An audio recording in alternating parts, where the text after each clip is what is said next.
안녕하십니까? 네, 오늘 손님, 신부님 와 계신데요. 신부님 여기 한번 내려가시면 준비하시면 될 것 같고, 제가 자연스럽게 신부님을 소개해 드리도록 하겠습니다. 오늘 확실히 날이 올 들어서 치고 뜨거운 날인 것 같긴 합니다만, 여러분들 이 뜨거운 마음을 시원하게 말씀으로 풀이해 주실 분인데요. 신학교에 계시고 성서 전공하셨어요. 그리고 특별히 구약성서를 가르치고 계신데, 성서를 보는 여러분들의 이 식견, 안목을 좀 이렇게 넓혀드릴 그런 강의 내용이 될 것 같아요. 박형순 바오로 신부님을 뜨거운 박수로 환영해주십니다.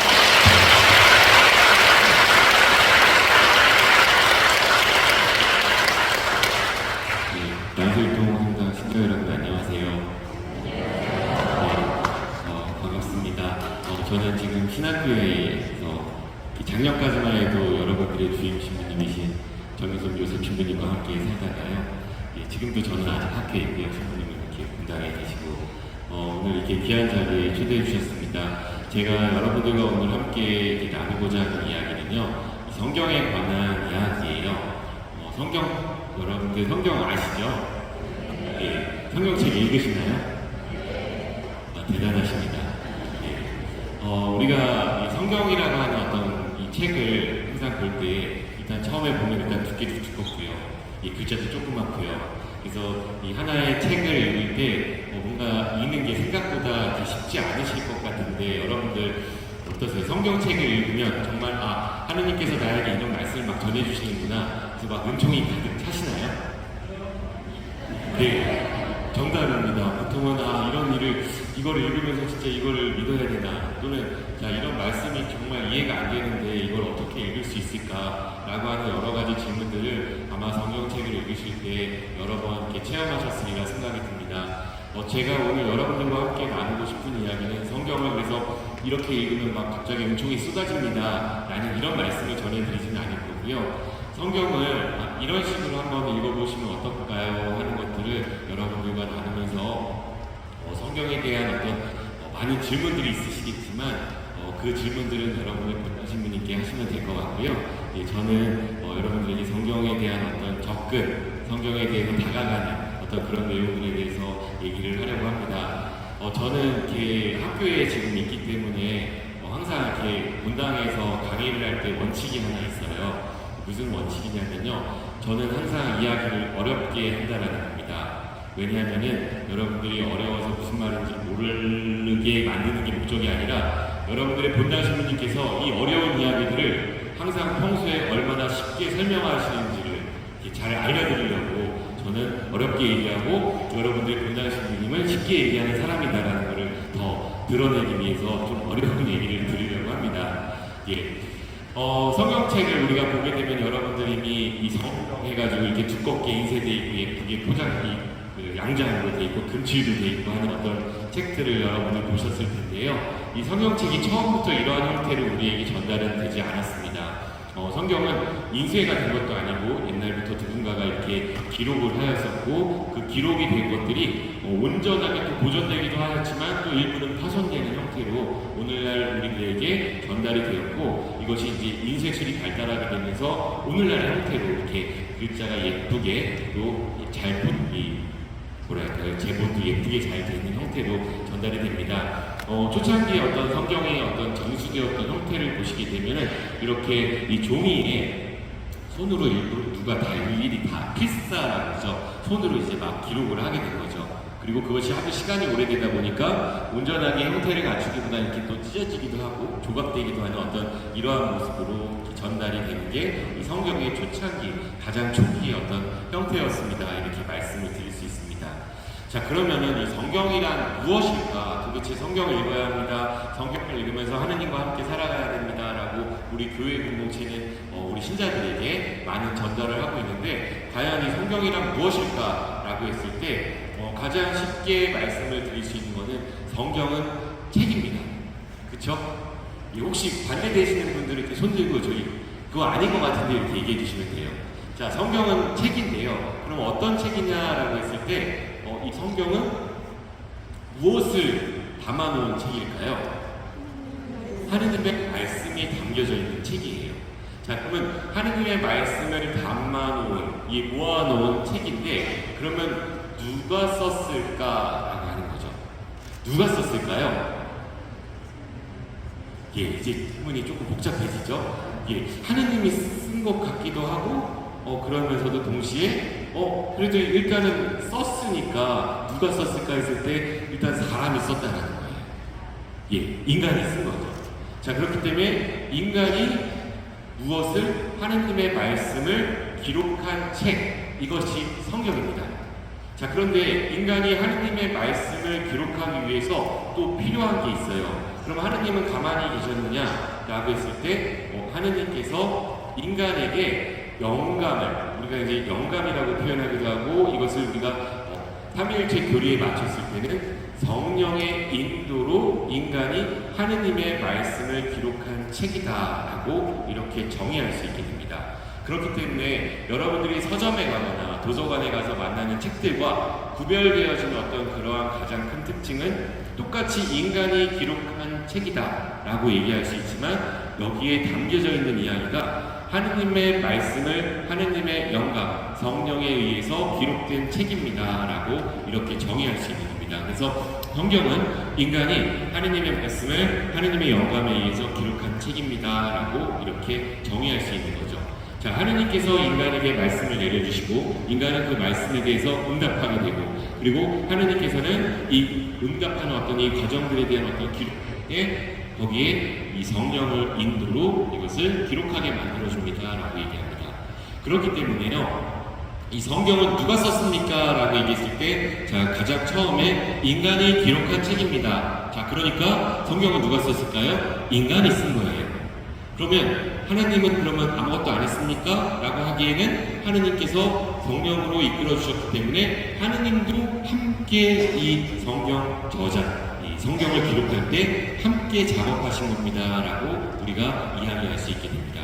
그래서 성경은 하느님과 인간의 공동 작업입니다. 인간이 혼자서 자기의 개인적인 창의적인 사고를 바탕으로 쓴 것이 아니라 인간들이 하느님의 이끄심에 의해서 기록한 책입니다. 그러니 성경은 하느님도 저자가 될 수도 있고, 그리고 인간이 저자가 되면서 하느님과 인간의 공동 저작으로 완성된 책입니다 라고 이렇게 말씀을 드릴 수 있는 거죠. 자, 그렇기 때문에요, 이 성경을 읽을 때 우리가 이 중요한 사실은 이 저자가 어떤 의도를 가지고 썼느냐 라고 하는 것을 생각하면서 성경을 읽어야 합니다라는 말씀을 드립니다. 왜냐하면 이 저자, 여러분들이 소설책을 보더라도요, 이 작가가 몇 년대의 사람인지, 어느 나라 사람인지, 그리고 어떠한 삶을 살아왔는지를 배경으로 이 책을 읽게 되면은 이 소설책이나 어떤 책들을 읽을 때 굉장히 이해가 쉬워지겠죠. 마찬가지로 우리도 성경이라는 이 성경의 저자가 하느님과 인간이라고 하니, 이 하느님 저자의 의도도 파악하고 인간 저자의 의도도 파악하면은 뭔가 읽을 때 더 쉽게 읽힐 수 있겠구나라고 하는 어떤 접근을 할 수 있다는 거죠. 자, 그래서 하느님 저자는 그러면 성경을 기록할 때 무슨 역할을 했습니까? 라고 했을 때 바로 이 인간 저자를 갖다 영감으로 인도하고, 그리고 이 그 본문, 이 성경이라고 하는 책이 형성되기 이전, 그 성경이 쓰여질 때 이것이 쓰여질 당시의 독자들도 있을 거고요. 자, 이것이 쓰여지고 난 다음에 훨씬 더 후대, 바로 오늘날에 살아가고 있는 우리들도 독자가 되는 거죠. 하느님은 이 두 독자, 이때 당시 이 시대의 사람들만 생각하고서 이 성경이 쓰여지게 이끄신 것이 아니라 훨씬 더 후대에 이 글을 읽을, 성경을 읽는 독자들도 염두에 두고 당신의 영어로 이끌어 주셨습니다 하는 역할을 해서 하느님 저자가 되는 거죠. 자, 그러면 이 하느님 저자는 약간은 단순해요. 그런데 인간 저자는 조금 복잡합니다.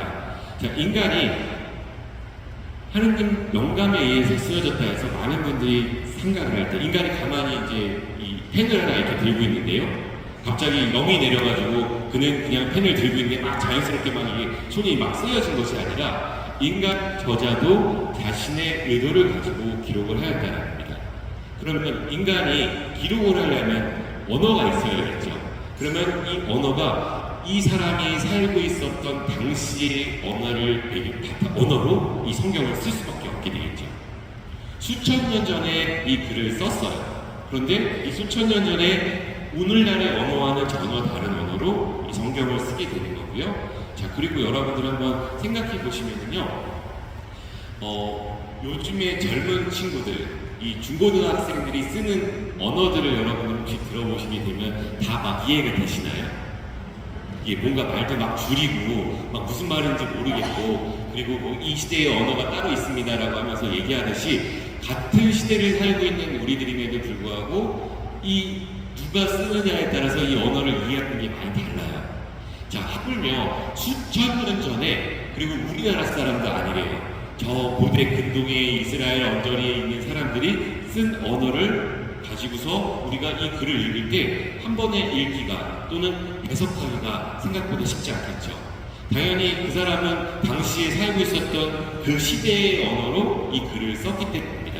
그렇기 때문에 이 인간 저자가 사용할 수 있는 어떤 이 인간의 어떤 지평이라는 게 있겠죠. 언어도 그렇고요. 그리고 그를 둘러싼 환경들, 문화적인 배경들, 사회적인 배경들, 정치적이고 경제적이고 외교적인 어떤 이러한 상황 속에서 자신이 통용되는 언어를 가지고서 이 하느님의 말씀을 기록한다는 겁니다. 자, 그렇기 때문에 인간 저자의 의도를 파악하려면 그가 몇 년대의 사람인지도 알아야 될 거고요. 그를 둘러싼 환경이 어땠는지에 대한 이해를 해야 하는 조금은 어려운 접근 방법이 필요하다는 겁니다. 자, 그래서 이걸 조금 더 체계적으로 말씀을 드리면요, 쉽게 말씀을 드리면은 여러분들 성경책 처음 폈을 때 나오는 책이 창세기라는 책이 있어요. 자, 창세기 1장 1절을 보면 한 처음에 하느님께서 하늘과 땅을 창조하셨습니다 라고 얘기 나와요. 그리고 자, 첫째 날에 하느님께서 빛이 생겨라 했더니 빛이 생겼다 이렇게 나옵니다. 자, 그러면서 빛도 생기고요, 바다가 생기고요, 땅이 생기고요, 하늘이 생기고 하는 어떤 이야기들이, 창조 이야기가 첫째 날부터 일곱째 날에 걸쳐가지고 이야기가 전개가 됩니다. 자, 그러면 이제 한번 질문을 던져볼게요. 여러분들은 이 성경책을 읽으시면서 정말 하나님께서 이 세상을 이렇게 창조했구나 라는 믿음이 막 생기세요?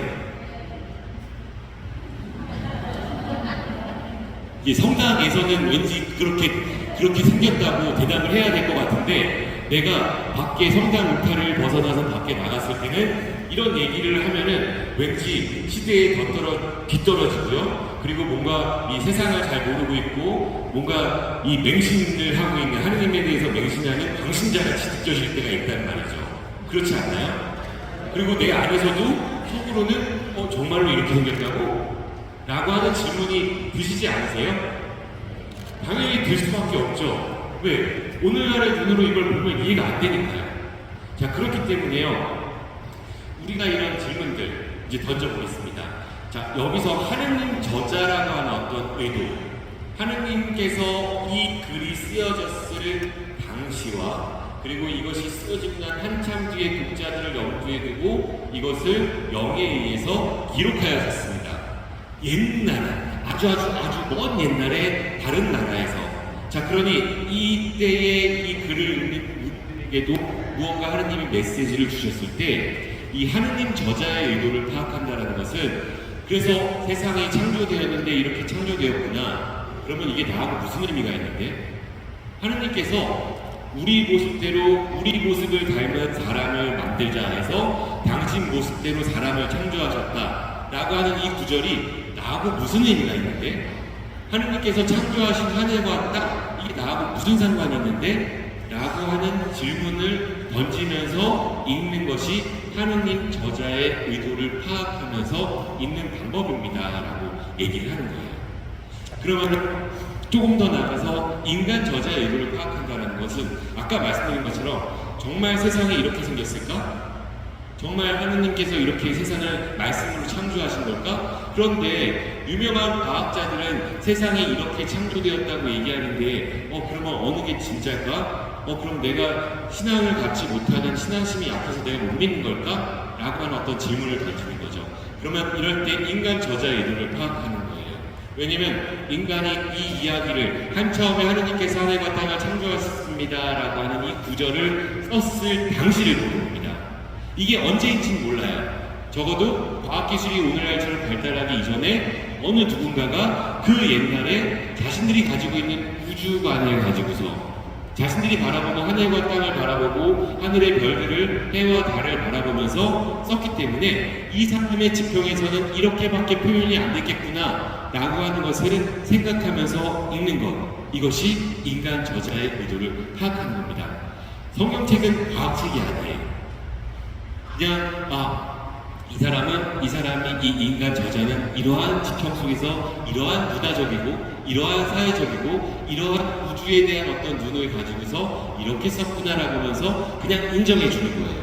다만 하느님 저자의 의도를 파악할 때는 그래서 이게 나하고 무슨 상관인데, 하느님께서 매번 주일마다 여러분들이 전능하신 천지성부 천지의 창조주를 저는 믿나이다 라고 할 때, 그럼 이 하늘과 천지를 창조하신 이 하느님하고 나하고 무슨 상관이 있을까? 그럼 내가 바라보는 하늘은 이때 하느님, 이게 이 하늘이 하느님께서 창조하신 하늘이구나. 내가 듣고 있는 이 땅도 바로 하느님께서 창조하신 땅이구나. 그리고 내 모습도 하느님을 닮아 있는 모습이구나라고 하면서 읽어나가는 것, 이것이 하느님 저자의 의도를 파악하는 것이라는 거죠.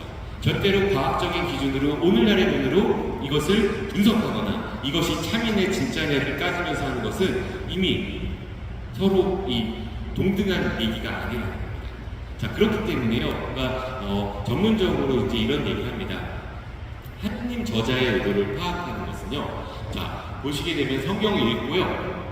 묵상하는 겁니다. 그래서 그게 나한테 무슨 의미가 있을까? 이 하늘이, 이 땅이 어떤 의미가 있을까? 하면서 그래서 내가 살아가고 있는 지금 이 말씀을 바탕으로 내가 어떻게 살아가야 될까 하는 질문을 하면서 읽는 것. 이것을 우리는 라틴 말로는 렉시오 디비나라고 얘기하면서 거룩한 독서라고 이렇게 표현을 합니다. 자, 그리고요, 이 오른쪽을 보시게 되면은 이제 인간 저자의 의도를 파악하는 거죠. 그러면 이 성경을 기록했던 사람은 어떤 언어를 사용했을까? 그리고 성경을 기록했던 사람은 몇 년대의 사람이었을까? 또 성경을 기록할 당시에 이때는 어떤 사회적인 배경이 있었을까? 라고 하면서 이러한 질문들을 하면서 읽는 겁니다. 이러한 질문들을 하면서 읽는 것들은 이 성경을 공부한 이 학자들이 하는 일이에요.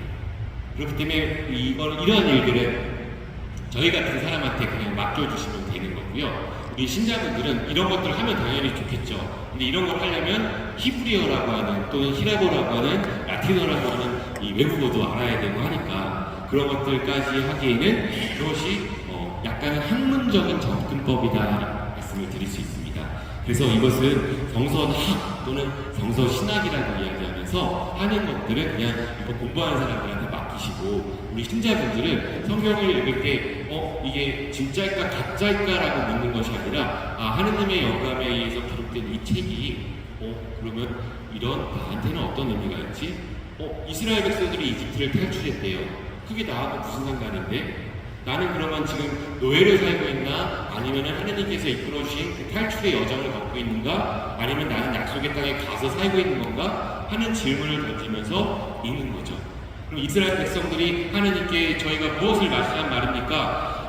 그러면 이 글을 읽으면서 지금 나에게 마실 물이 충분한가? 먹을 걸 충분할까? 나에게 부족한 것이 무엇이지? 하느님 저도 부족하네요. 이스라엘 백성처럼 저도 이렇게 외쳐봅니다. 라고 하면서 함께 읽어나가는 것이 바로 신자분들이 성경을 읽을 때 함께 생각하면서 읽어야 될 부분입니다. 그리고 뭔가 궁금한 게 생기시면 신부님께 여쭤보면 되는 거고요. 그렇게 해서 이러한 어떤 이 신자분들이 읽는 이 거룩한 독서와 그리고 일반 공부하는 학자들이 있는 독서법이 차이가 나는데 우리가 이 차이법을 구별하지 않고서 뭔가 질문이 이럴 때는 이 학문적인 질문을 하다가 또 이럴 때는 신앙적인 질문을 하다 보니까 성경이 어렵게 느껴지는 거예요. 그래서 성경을 읽으실 때 사실 재미는 없어요.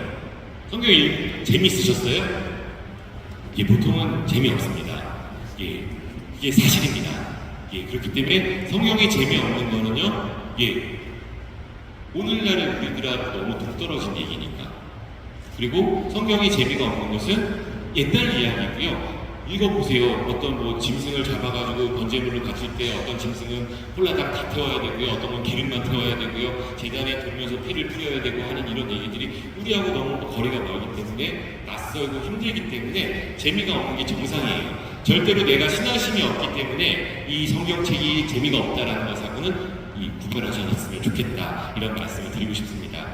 자, 그러면서 이런 어떤 하느님 저자와 인간 저자의 의도를 파악하면서 읽는데, 그럼에도 불구하고 조금은 여러분들이 성경이라는 책이 어떻게 해서 쓰여졌는지에 대한 이야기를 조금은 기억을 해주셨으면 좋겠다 해서 이런 말씀을 드리고 싶습니다. 구약성경, 신약은 조금 다를 수 있지만 구약성경에 대해서는 읽어야 될 때 중요하게 생각해야 되는 지점이 있어요.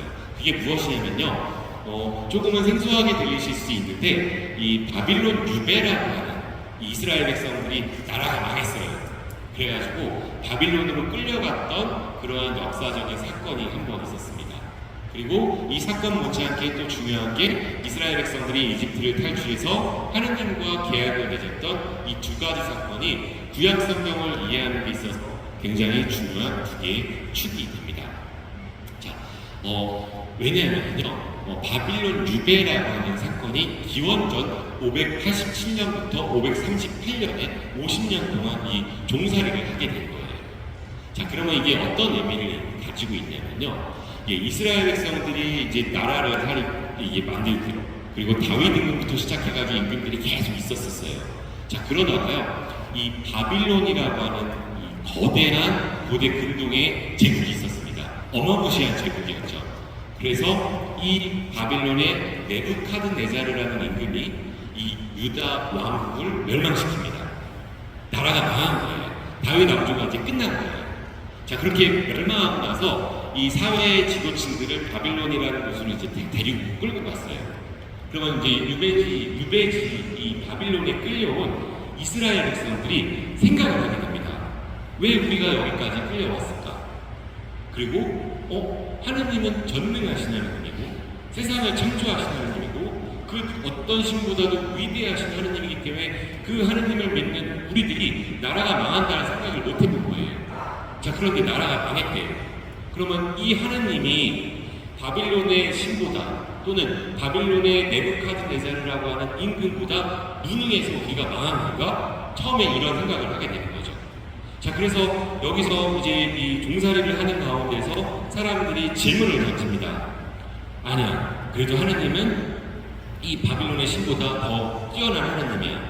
자, 그러면 우리가 왜 망했을까? 라고 생각을 해보니까 하나님이 무능해서 우리가 망한 게 아니라 우리가 하느님을 등지고 그분의 가르침에 충실하지 않았기 때문에 우리가 망한 거구나. 자, 그러면 우리가 다시 하느님의 계명에 충실하면서 하느님의 뜻을 따라서 살아가면 이 종살이가 끝나고 다시 약속의 땅으로 돌아갈 수 있지 않을까? 라고 하면서 이때부터 사람들이 무엇을 하게 되냐면 전승으로나 단편으로 전해져 있던 성경의 것들을 본격적으로 기록하기 시작합니다. 그래서 이 유배지에서 나라가 망한 이 처참한 상황에서 다시 하느님의 백성으로서 옳게 살아가겠다는 그런 결심을 보이면서 성경을 기록하게 되고요. 여러분들이 지금 만나시는 구약 성경에 총 46권의 구약 성경이 있는데요. 그 중에 90% 이상이 바로 이 바빌론 유배라는 사건을 통해서 기록됩니다. 자, 그래서 그러면 기록을 해야 되잖아요. 그러면 모든 것들을 기록할 때 어디를 그 출발점으로 삼을까? 라고 하면서 이 사건의 모범 지점, 하느님과 우리가 가장 뜨거웠던 시절, 하느님과 우리가 하느님의 백성으로서 자리 잡았던 그때가 언제였지? 그리고서 소급해서 보니까 이스라엘 백성들이 이집트를 탈출할 때 그때의 사건을 기억하게 됩니다. 바로 하느님께서 우리를 당신 백성으로 선택해서 우리를 해방시켰으니까 이때부터 우리가 하느님 백성이 되었지. 자, 그러면서 이집트에서의 어떤 시간부터 본격적으로 구약 성경을 기록을 하려고 하는 거죠. 자, 그런데 이스라엘 백성이 이걸 기록을 하는데 옛날에 우리 조상님들이 이집트에서 노예 생활을 했는데 그런데 왜 우리 조상님들은 노예를 살았대? 도대체 왜 하느님께서 선택한 백성인 우리가 왜 이집트에 종살이를 했지? 라고 질문을 하는 거죠. 자, 그러고 나서 보니까 그런데 옛날에 이 조상님들 가운데 요셉이라는 분이 계셨대. 그 요셉이라는 분이 이집트에 오셔가지고 이집트를 이렇게 정말로 어려운 이 기근이 들었을 때 잘 하셨는데 이 요셉을 모르는 파라오가 임금이 되면서 그때부터 우리가 종살이를 하기 시작했대. 그러면은 요셉은 왜 이집트에 오게 됐는데 그런데 이 사연을 들어보니까 요셉의 형제들이 있는데 이 집안이 콩가루 집안이야. 그래서 이 형제들이 얘를 죽이려고 이때 팔아넘겼대. 그러면 이 형제들은, 그럼 이 아버지는 또 누군데? 이 아버지도 만만치 않다네. 야곱이라는 사람이 있었어. 아버지도 속여, 형들도 속여가지고 장자권을 가로챘던 이런 분이 있었어. 자, 그러면서 거슬러서 올라갔더니 누구에게 가냐면 아브라함이라는 할아버지한테 가는 거예요. 자, 그리고 나서 그러면 아브라함 할아버지 전에 뭐가 있었는데 그래서 봤더니 옛날에 이런 얘기가 있었대. 자, 바벨탑이라는 사건도 있었고, 그리고 노아의 홍수도 있었고, 그리고 거슬러 갔더니 거기에 아담이라는 할아버지가 최초의 인물이 있었는데 이 할아버지가 선악과 따먹어가지고 이 사단이 벌어진 거래. 자, 그러면서 그럼 그 앞에 또 뭐가 있었는데 그렇게 소급해서 더 이상 갈 수 없는 지점이 우리가 처음 성경을 펼쳤을 때 만나는 한처음이라는 그 지점이 나오는 겁니다. 자, 그러니까 이 한처음이라는 이야기로 거슬러 소급을 해서 본격적으로 구약 성경이 하나의 역사 드라마처럼, 대화 드라마처럼 이 마카베오니 학업까지가 편찬이 되는 어떤 과정을 겪게 되는 거죠. 자, 그래서요, 제가 이제 보여드리는 거는 이제 이 지도가 이 고대동의 지도인데요. 여기에 유다라고 하는 조그만 하늘색 나라가 있고요. 이 땅, 이 짙은 녹색이 다 바빌론입니다. 그래서 이 바빌론이 이 유다를 점령하고 예루살렘을 파괴했습니다라고 하는 것들을 이제 말씀을 드릴 수 있고요. 자, 그리고 나서 이제 이 이스라엘 백성들이 이집트를 탈출했던 이 여정들, 이 여정이 사실은 이스라엘 백성에게는 원체험, 하느님에 대한 원체험이라고 할 수 있는 어떤 그러한 지점입니다. 이렇게 말씀을 드릴 수 있습니다. 자, 말씀드린 것처럼 이 유배라고 하는 사건을 거치면서요, 이들은 자신들과 하느님의 첫 번째 계약을 기억하면서 탈출 사건을 떠올리게 되고, 그 탈출 사건으로부터 앞에 있었던 상황들을 거슬러서 소급해서 가다가 한처음이라는 지점에 이르게 되고, 이 한처음으로부터 이 구약의 대화 드라마가 펼쳐집니다라고 하는 그런 이야기가 오늘날 우리가 볼 때는 처음에 여기서부터 시작된 것 같지만 실제로는 훨씬 더 후대에 바벨론 유배라는 사건을 통해서 이 역사를 재구성하였습니다라고 하는 것들을 이제 말씀을 드릴 수 있는 거죠. 예, 그러면 이제 이런 말씀을 드릴 수 있어요. 성경책에 창세기, 탈출기, 레위기, 민수기, 신명기, 여호수아기, 북기, 룻기 하면서 이 순서가 쭉 등장을 해요. 목차를 보시면은요. 그런데 이 목차의 순서와 그리고 성경이 기록된 순서가 있겠죠. 그치? 예, 성경이 기록되어지는 순서도 있어요. 자, 그러면 이 성경책에서 등장하는 순서와 성경이 기록된 순서는 같지 않습니다. 우리는 흔히 생각할 때 창세기부터 나오니까 창세기가 제일 먼저 쓰여지지 않았을까라고 생각을 할 수 있지만 창세기는 이 탈출기 오히려 다른 책들보다도 더 뒤에 쓰여진 책으로 볼 수 있습니다라고 하는 거죠. 여러분들 한번 생각해 보세요. 자, 창세기에서 한처음에 하느님께서 하늘과 땅을 창조하셨습니다가 첫 번째 1장 1절에 나와요. 자, 그러면 누가 옆에서 자, 지금 하나님께서 한처음에, 자, 지금 시간은 한처음이고요. 하나님이 하늘과 땅 창조하십니다. 자, 창조하셨습니다 하면서 이걸 기록했을까요? 아니라는 거죠. 성경은 한처음을 얘기하고 있지만 성경이 기록된 거는 한처음보다 훨씬 더 후대에 어느 순간인지 모르지만 이때에 쓰여진 겁니다 라고 이렇게 이야기를 하는 거죠. 그렇기 때문에 여러분들께서 성경책을 읽으실 때 이 성경책의 저자는요, 여러분들을 한처음으로 초대를 하는 거예요. 자, 그러니 우리도 한번 그 아무것도 없다고 생각하는 그 한처음으로 한번 가볼게요 라고 하면서 한처음을 한번 생각하면서 지금 암흑의 시간이구나. 아무것도 없는데 하나님께서 빛이 생겨라 해서 빛이 생겼네? 자, 이 밝음을 체험하는 거죠. 이렇게 성경책을 여러분들이 읽어주시기를 바라는 겁니다. 그래서 이게 진짜인지 가짜인지 또는 이게 과학적이지 않은데 내가 이걸 먹지 못하면 난 신앙이 없는 건가? 예, 신앙이 없는 게 아니고요. 오늘날 우리의 눈으로 볼 때는 그냥 이건 전설의 고향 같은 책이에요. 이게 그냥 소설책이었다면. 하지만 하느님에 의해서, 이 하느님의 영감에 의해서 하느님의 말씀을 기록했다면 세상에 우리가 창조돼서 만나는 이 시간들, 이 하늘과 땅, 이 모든 것들 다 하느님께서 이루신 거구나 라고 하는 이 신앙의 책으로 읽어낼 수 있다 라고 하는 것들을 이제 말씀드릴 수 있을 것 같습니다. 예, 그러면서 사실 제가 처음에 준비한 건 여기까지였는데요. 우리 신부님께서 그런 부탁을 하셨어요. 성경의 이 창세기 1장 1절, 그래서 1장 31절까지 2장 1절, 이 장과 절이 있잖아요. 이 장과 절은 어떻게 나눠졌습니까? 라고 하는 걸 좀 해달라고 부탁을 하셨어요. 여러분들 신기하지 않나요? 성경에 장절이 있는 게? 이게 별로 안 신기하죠. 예. 그런데 옛날에는요, 성경책이 아까 말씀드린 것처럼 인쇄가 되지 않았어요. 그리고 이 동네에서 누가 필사를 한 것과 저 동네에서 또 누가 적은 게 조금씩 차이도 나고요. 자, 그러면서 이 조각들을 모으면서 원래의 성경이 이런 거겠구나라고 하면서 후대의 학자들에 의해서 구성이 되는 겁니다. 자, 그래서 이러한 어떤 작업들을 했던 사람들이 있었는데 그분들을 우리가 이제 마소라 학파라고 불러요. 그래서 이 선생님들이 이 성경책을 읽기를 조금 용이하게 하기 위해서 그때는 장절이 없었던 거죠. 그래서 이것들을 뭐 이제 이런 히브리어의 어떤 표현을 가지고서 나누는데요.